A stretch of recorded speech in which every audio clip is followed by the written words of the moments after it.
तुम्हारे शरीर को हमेशा के लिए स्वस्थ कर देगी। आज की यह गुरुवार की आयुर्वेदिक कहानी। तो चलिए दर्शकों, कहानी की शुरुआत करते हैं। दोस्तों, आज की स्वास्थ्य संबंधी जानकारी बहुत ही महत्वपूर्ण है। दोस्तों, शरीर के इन 4 अंगों में यह तेल लगाइए। आपका शरीर स्वतः अपने सारे बीमारियों को नष्ट कर देगा, यानी कि वो खुद ठीक कर लेगा। तो वो 4 अंग कौन कौन से हैं और हमें कौन से तेल लगाने हैं, आज हम इसी विषय में चर्चा करने वाले हैं। और दोस्तों, इस जानकारी से पहले चलिए सुनते हैं भगवान महात्मा बुद्ध का एक उपदेश। एक दिन एक राजा भगवान बुद्ध के पास आया। बुद्ध के आश्रम में बहुत भीड़ थी। राजा ने भगवान बुद्ध से अनुरोध किया कि वह एकांत में कुछ बुद्ध से कहना चाहते हैं। तथागत बुद्ध बोले, सर्वत्र एकांत है, यही बोलो। फिर राजा ने कहा कि मैं तथागत संन्यास लेना चाहता हूं। बुद्ध गंभीर हो गए। वे बोले कि तुम्हें संन्यास्त होने के लिए दीक्षा के पहले मेरी एक शर्त का पालन करना होगा।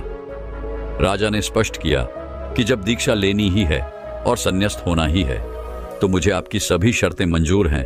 और फिर तथागत बुद्ध ने आदेश दिया और कहा, अपने कपड़े उतारो, अपने जूते उतारो और नग्न हो जाओ, और इसी नग्न अवस्था में अपने राज्य के राजमार्गों पर स्वयं को जूते मारते हुए चक्कर लगाकर आओ। राजा असमंजस में पड़ गया।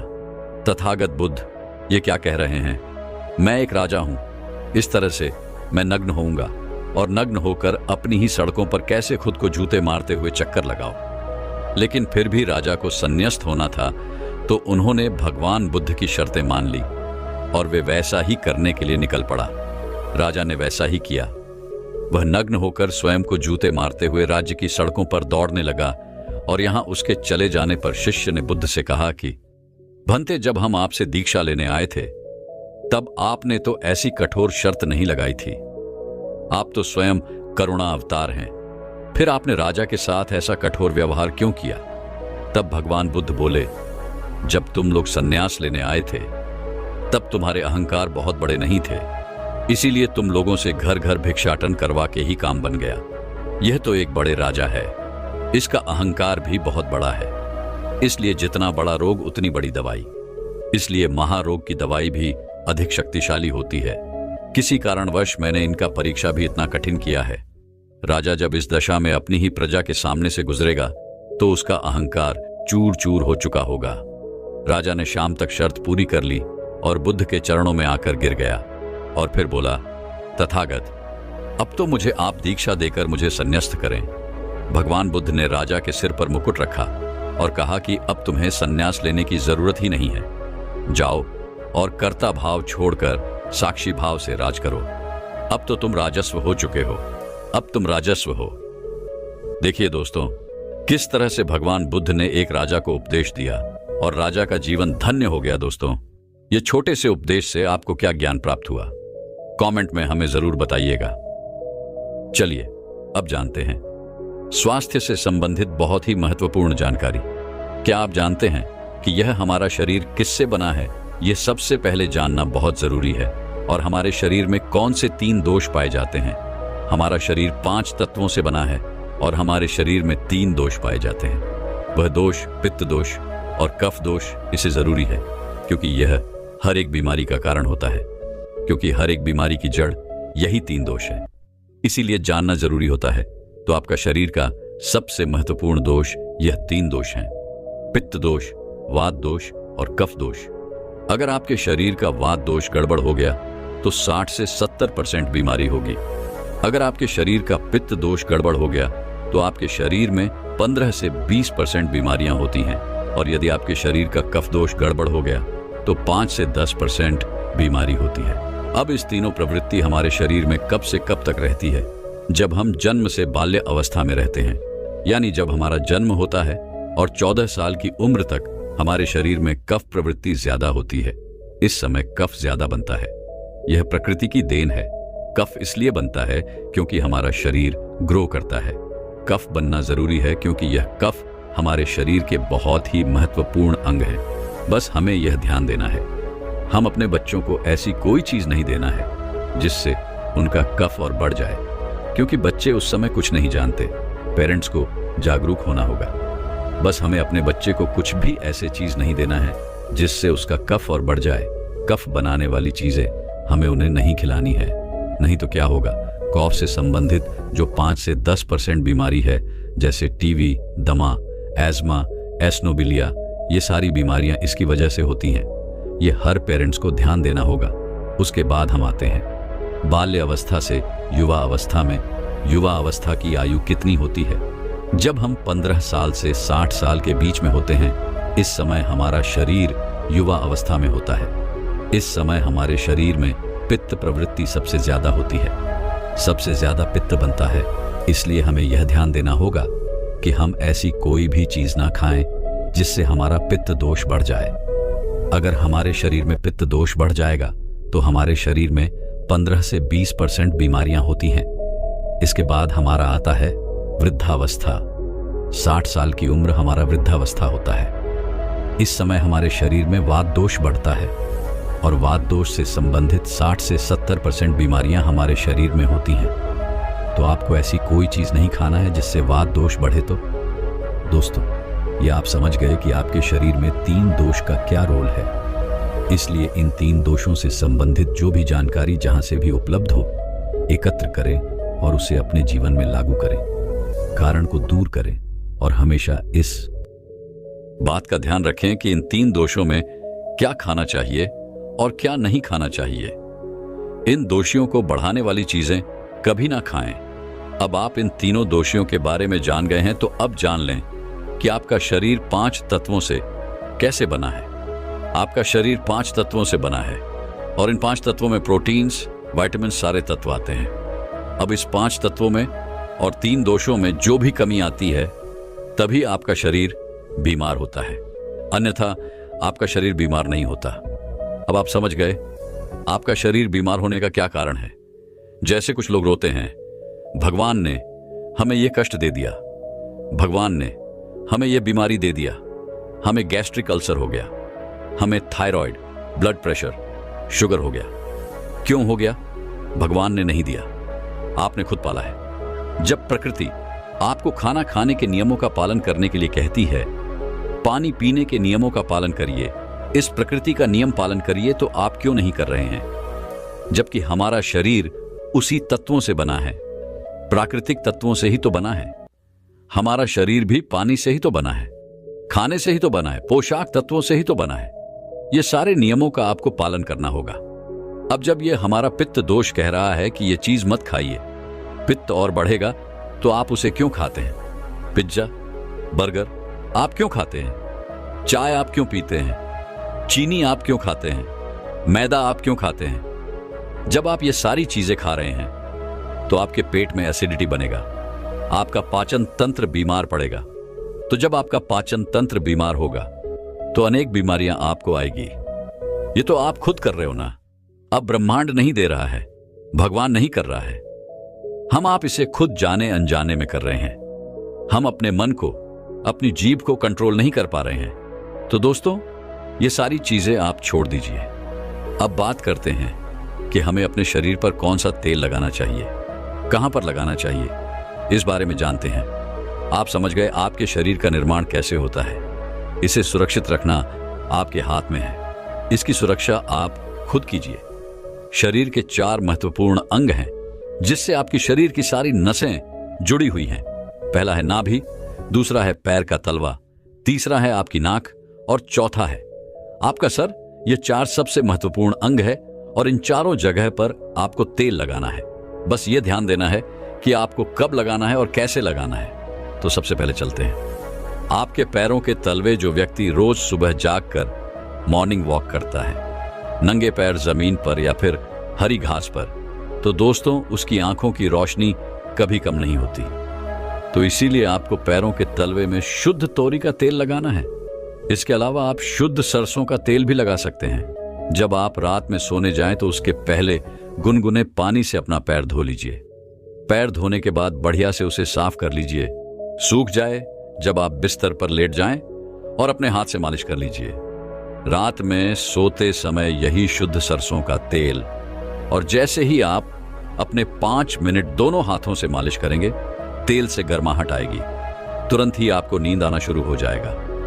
अगर आप नींद की टैबलेट लेते हैं, अगर आप डिप्रेशन में हैं, नींद नहीं आ रहा है, तो यह दूसरे दिन से ही बंद हो जाएगा। आपको नींद की टैबलेट की जरूरत ही नहीं पड़ेगी।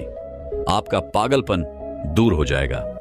याददाश्त बहुत तेज होती है, दिमाग से संबंधित सारी समस्याएं खत्म, और एक ही बार में आप 10 बजे सो रहे हैं।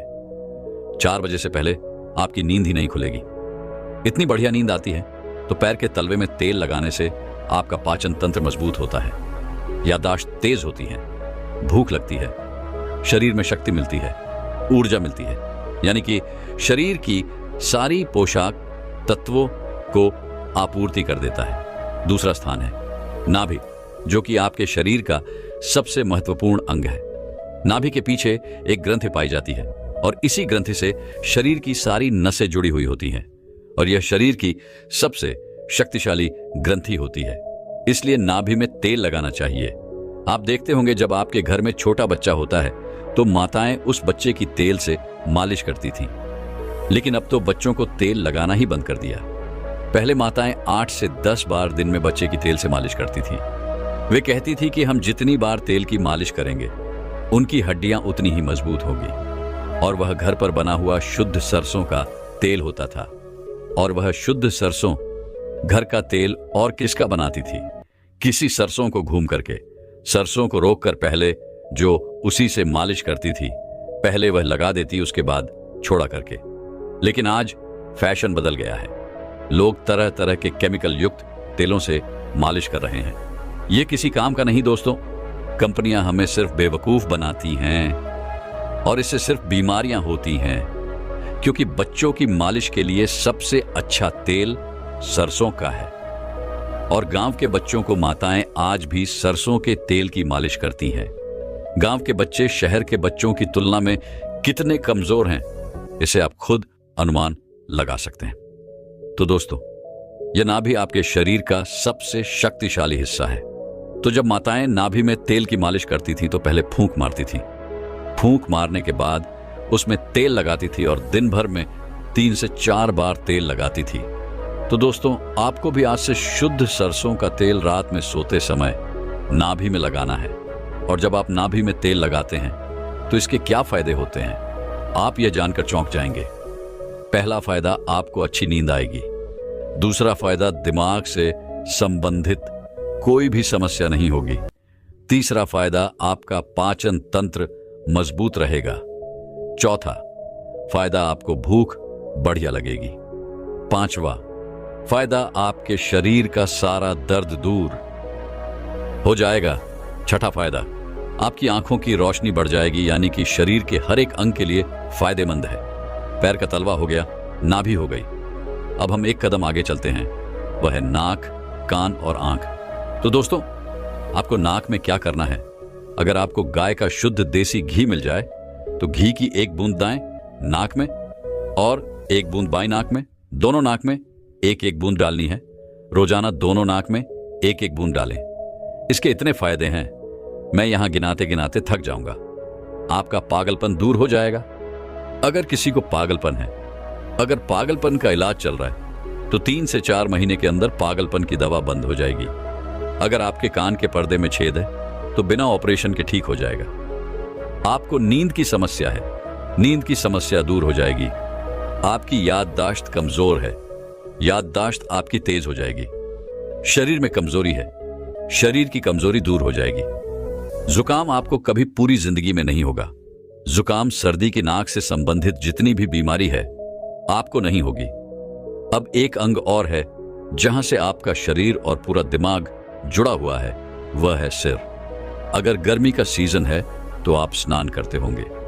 जब स्नान करके निकले, स्नान करने के बाद जब आपके बालों का पानी सूख जाए तो आपको अपने सिर में शुद्ध सरसों का तेल लगाना है। जैसे ही आप अपने सिर में सरसों का तेल लगाकर सिर की मालिश करेंगे तो आपको 10 मिनट बाद नींद आना शुरू हो जाएगा। सिर में सोते समय तेल लगाने से कई सारे फायदे हैं, जैसे आपके जो बाल पक रहे होंगे वो भी रुक जाएगा। आपको नींद बढ़िया आएगी, दिमाग की याददाश्त पावरफुल होगी, शरीर की शक्ति बढ़ेगी, शरीर की कमजोरी दूर हो जाएगी, यानी कि शरीर की सारी शक्तियां आपको मिलेंगी सिर में तेल लगाने से। तो दोस्तों, आप शुद्ध सरसों तेल को अपने शरीर के इन 4 अंगों पर लगाएं और देसी घी को अपने नाक में डालिए यह प्रक्रिया आप अपना लीजिए, आपका शरीर स्वस्थ और तंदुरुस्त हो जाएगा। जैसे हमने कहा कि यह हमारा शरीर है, हमारा शरीर हमारे ऊपर डिपेंड है। हम इसे किस तरह से रखते हैं? मान लीजिए एक कपड़ा है, आप उसे कितनी सेफ्टी से रखते हैं। खास तौर पर सफेद कपड़ा हो गया, आप उसे पहनते हैं, पहन के बाहर जाते हैं तो आप उसे बहुत बचा बचा कर रखते हैं कि कहीं गंदे स्थान पर टच ना हो जाए। सफेद कपड़ा है, इसमें दाग लग जाएगा। कितना बचा बचा के चलते हैं और फिर आते ही खूंटी में निकालकर आराम से टांग देते हैं, जिससे उसमें दाग नहीं लगता है। और फिर अगले दिन पहनते हैं और उसको ध्यान से प्रेस आयरन वगैरह है करते हैं। तो दोस्तों, ठीक उसी प्रकार इस शरीर की देखभाल आप खुद कीजिए। जितनी आप इस शरीर की देखभाल करेंगे उतना ही आपका शरीर स्वस्थ निरोगी बना रहेगा। तो जैसे हमने कहा, इसका पालन करिए। दोस्तों, शरीर से सभी बीमारियां खत्म करने के ऊपर एक और कहानी की शुरुआत करते हैं। दोस्तों, क्या कोई एक ऐसी औषधि हो सकती है जिस औषधि को लेने पर जीवन में कभी कोई रोग ना हो और वह हमारे पूरे शरीर पर कार्य कर जाए? तो आपको बता दें कि ऐसी औषधि नहीं हो सकती कि जो एक औषधि मात्र लेने से हर बीमारी पर वह कार्य करे, हर बीमारी को ठीक करें, हर बीमारी से बचाए। ऐसी औषधि नहीं हो सकती। पर दोस्तों, एक ऐसा तरीका है, एक ऐसा उपाय है जिससे हम जीवन भर हर बीमारी से दूर रह सकते हैं, बच सकते हैं। निश्चित रूप से ऐसा तरीका है आपको जो हर एक समस्या, हर एक बीमारी से बचा सकता है। तो चलिए जानते हैं एक कहानी के माध्यम से उस तरीके के बारे में।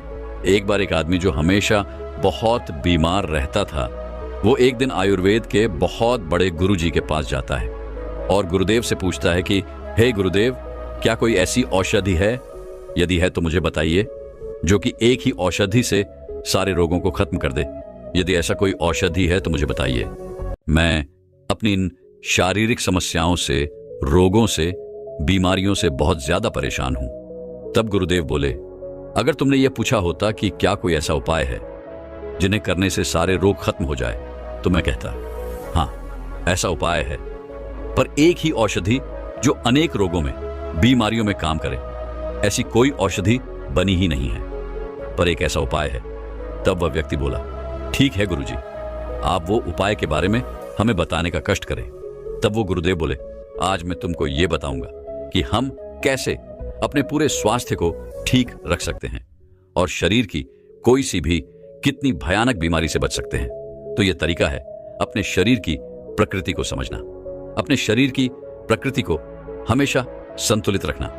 इससे आपका बल भी बढ़ेगा, सौंदर्य भी बढ़ेगा, हर प्रकार से आपको इससे लाभ मिलने वाला है। तो आपको करना क्या है? वात, पित्त और कफ, इस सिद्धांत को अच्छे से समझना है। फिर गुरुवर उस व्यक्ति से कहते हैं कि पहले सिद्धांत में आप ये समझो कि हमारे शरीर की प्रकृति कैसी है, प्रकृति के लक्षण क्या होते हैं, असंतुलित है तो उसे कैसे संतुलित किया जा सकता है। फिर वह गुरुवर बोले, सबसे पहले तुम्हें यह समझना चाहिए कि वात प्रकृति की स्थिति में आपके बालों पर, आपकी आंखों पर और आपकी त्वचा पर प्रभाव पड़ता है। आपके बाल रूखे होने शुरू हो जाते हैं और झड़ने लगते हैं, और जब आपके बाल झड़ने लगते हैं तो आप कई तेलों का प्रयोग करते हैं, विभिन्न प्रकार की औषधियों का प्रयोग करते हैं, लेकिन तब भी लाभ नहीं हो रहा है, तो समझ जाना कि वात आपका प्रकोपित हो रहा है। वात रोग में आपकी समस्या है। आंखों की रोशनी कम होने लगती है, त्वचा जो है आपकी वह रूखी होनी शुरू हो जाती है, सूखी हो जाती है, और त्वचा, चेहरे पर झुर्रियां पड़ने लगती है। यह सब वात का प्रभाव होता है। तो अगर आपके साथ ऐसा हो रहा है तो आप समझे कि यह वात का प्रभाव है। वात आपके शरीर में असंतुलित हो रहा है। अगर आपको जोड़ों में दर्द होता है, आपके बाल रूखे होने शुरू हो जाते हैं और झड़ने लगते हैं, और जब आपके बाल झड़ने लगते हैं तो आप कई तेलों का प्रयोग करते हैं, विभिन्न प्रकार की औषधियों का प्रयोग करते हैं, लेकिन तब भी लाभ नहीं हो रहा है, तो समझ जाना कि वात आपका प्रकोपित हो रहा है। वात रोग में आपकी समस्या है। आंखों की रोशनी कम होने लगती है, त्वचा जो है आपकी वह रूखी होनी शुरू हो जाती है, सूखी हो जाती है, और त्वचा, चेहरे पर झुर्रियां पड़ने लगती है। यह सब वात का प्रभाव होता है। तो अगर आपके साथ ऐसा हो रहा है तो आप समझे कि यह वात का प्रभाव है। वात आपके शरीर में असंतुलित हो रहा है। अगर आपको जोड़ों में दर्द होता है, कमर में अकारण ही दर्द हो जाता है, तो यह सब वात के प्रभाव के कारण ही हो रहा है। और भूख इन लोगों को अच्छी लगती है, सामान्य लगती है, बहुत अधिक नहीं, बहुत कम नहीं, लेकिन इन लोगों को गैस की समस्या, पेट जैसे फूला फूला अनुभव होना और डकारे आना, ऐसी परिस्थितियां इनको बनती है। और अधोमार्ग से वायु का निष्कासन ज्यादा होता है, इस प्रकार की स्थिति बनती है। और साथ ही कॉन्स्टिपेशन यानी कब्ज की समस्या इनको रहती है, क्योंकि वात जो है वो सुखाती है, वो मल को भी सुखा देती है। वात का जो मुख्य स्थान होता है वो आपकी आतही होती है, और यह यहां पर मल को सूखा करके कॉन्स्टिपेशन की समस्या खड़ा करती है। तो अगर आपको बार बार कॉन्स्टिपेशन की समस्या रहती है, मल ठीक से निष्कासित नहीं हो पाता है, तो आप यह समझ लेना कि आपके शरीर में की वात का प्रभाव बढ़ा हुआ है। यह सुनकर वह व्यक्ति बोला, गुरुदेव आपने ठीक कहा। ये जो आपने अभी कई प्रकार के लक्षण बताए हैं, उनमें से कई तरह के लक्षण, आधे से ज्यादा ऐसा लगता है कि वो मेरे में भी है। तभी गुरुवर कहते हैं, तो ठीक है, तो अब तुम ये समझो कि मन की स्थिति कैसी रहेगी। तो यहां मन चंचल रहेगा, एक जगह ठहरेगा नहीं। मन बार बार अलग अलग स्थानों पर जाएगा। अगर वह ध्यान का अभ्यास करे और अपने काम में एकाग्र रहने की कोशिश करे, तो कोशिश करना मुश्किल होगा, ध्यान बहुत ज्यादा भटकेगा। यह बात का प्रभाव होता है। फिर गुरुदेव व्यक्ति से बोले, अब मैं तुमको यह बताता हूं कि अगर आप वात प्रकोपित हैं, तो आप किन चीजों का प्रयोग करके ठीक कर सकते हैं। तो आपको मुख्य रूप से बासी भोजन और भारी भोजन का त्याग करना है। जब आप ज्यादा मात्रा में भोजन कर लेते हैं, तो आपके पेट पर दबाव बनता है, भोजन सड़ता है और वहां से वात बनना शुरू हो जाता है। और जो आपकी पाचन शक्ति है वह भी मध्यम हो जाती है, वह भी तेज नहीं होती है। ऐसा नहीं होता है कि वह कुछ भी पचा लेगा। तो आपको भारी भोजन नहीं करना है, हल्का, सुपाच्य और संतुलित भोजन करना है। अब बात कहते हैं कि वात को खत्म कैसे किया जा सकता है। इसमें आपको गाय के देसी घी का प्रयोग करना है। जब आप गाय के देसी घी का प्रयोग करते हैं, तो इससे आपके वात का प्रभाव कम होता है। और साथ ही साथ आप तिल के तेल का प्रयोग करें। तिल का तेल आप भोजन में प्रयोग कर सकते हैं। तिल के तेल की आप शरीर में मालिश करते हैं, तो वो भी अत्यंत लाभकारी होगा। और जब आप तिल के तेल को रात्रि में सोने से पहले 1 चम्मच मात्रा में लेते हैं, तो वह कॉन्स्टिपेशन के लिए भी अच्छा है और आपके वात के प्रभाव को शांत करने के लिए भी अच्छा है। व्यायाम इसमें कितना करना है, तो आपको बहुत ज्यादा व्यायाम नहीं करना है। अगर आप हल्का व्यायाम करते हैं, तो वात की स्थिति में आपको जरूर लाभ होगा। अब आगे बढ़ते हैं कि अगर पित्त के लक्षण हो, तो उसे कैसे संतुलन करते हैं। क्या करना है, तो पित्त के लक्षण में बाल सफेद होते हैं। वात की स्थिति में बाल झड़ते हैं, तो पित्त की स्थिति में बाल सफेद होते हैं। बाल अगर आपके सफेद हो रहे हैं, तो समझ जाइए कि पित्त का प्रभाव आप में बढ़ा हुआ है। चेहरे पर कील मुहासे की समस्या और पिंपल्स की समस्या इन लोगों में ज्यादा रहती है।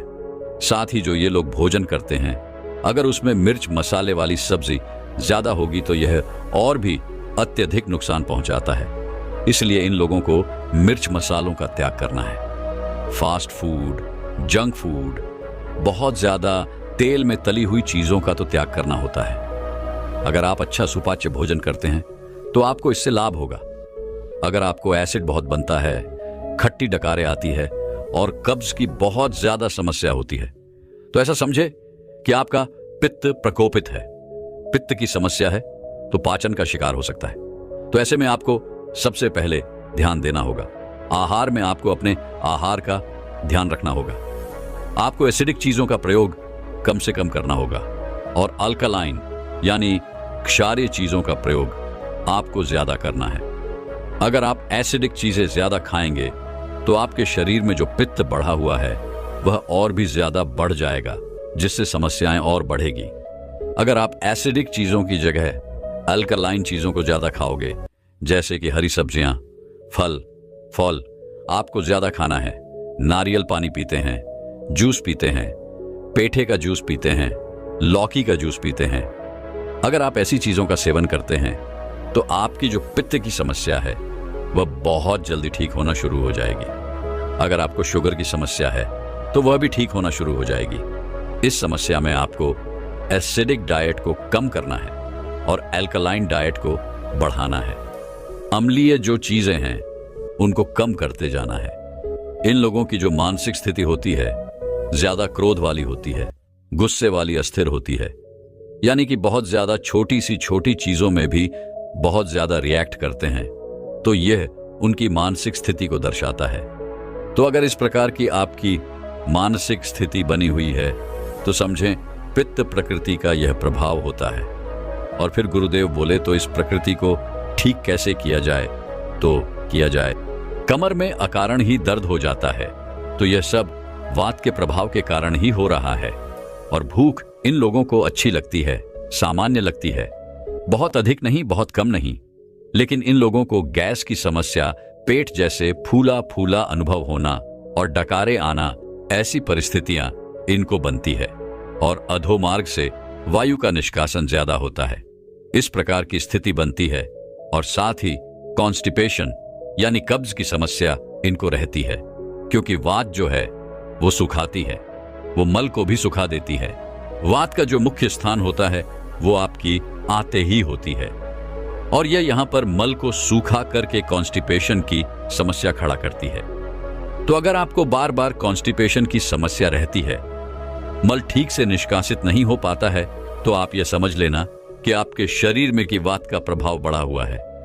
यह सुनकर वह व्यक्ति बोला, गुरुदेव आपने ठीक कहा, ये जो आपने अभी कई प्रकार के लक्षण बताए हैं उनमें से कई तरह के लक्षण